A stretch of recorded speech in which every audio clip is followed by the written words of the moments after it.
Kamano George, an kaka ng'ama noyier, an Jopiny otimona maber.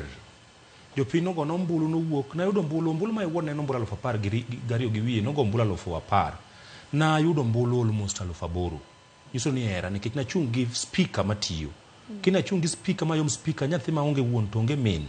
Kich dala wok tinde ka ji fwenyo ni kokwanyo no en dala gi MCA. Koro that is a courtesy, that is I can't take that for granted, George. Koro gima nomiya platform momiyo noyiera ne en sako. Jopiny nochaka gi sako. Tadiecha ni omiyo ne ginena ni mondo adhine gi MCA. Sani bende adiecha ni abiro chungo ma chieng' moro ne giwach ni Okwanyo. Waneno wadwa wateri MP, kata wadwa wateri governor, kata wadwa wateri president. In the near future kuro, maga wene Nyasaye will take care of. Koro anabiro chungi jothuru adieri. Jojo ma wacho ni kae mbele TV ka an MCA ma Mugori County marengo gi Probox. Nikech ang'o salary na part mar salary na donate ne jopiny. Wabedo gi jaoda manyisi ni ati salary na en kama. Akomit kama wadhi go gero go dala. Mudong' ni wapogo ge diere makonyo oda gi nyithinda.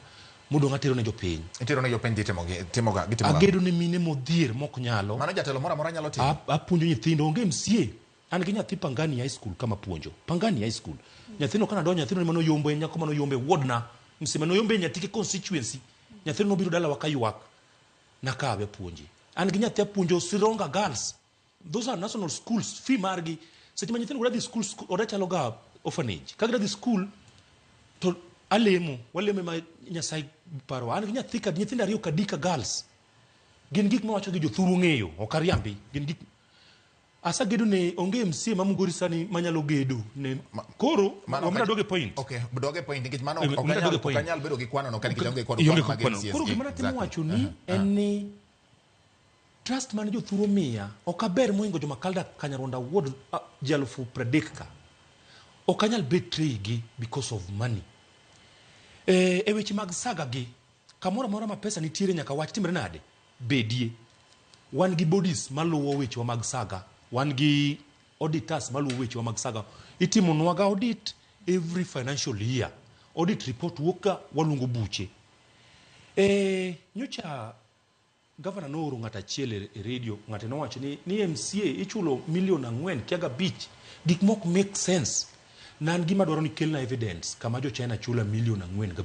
$4.5 million okay, it's not a small money but that's a big money ma bikana yan kode kadi neno kataka neno ka ngima na chalo ngima ng'ama yudo $4.5 million michulo gi jo China.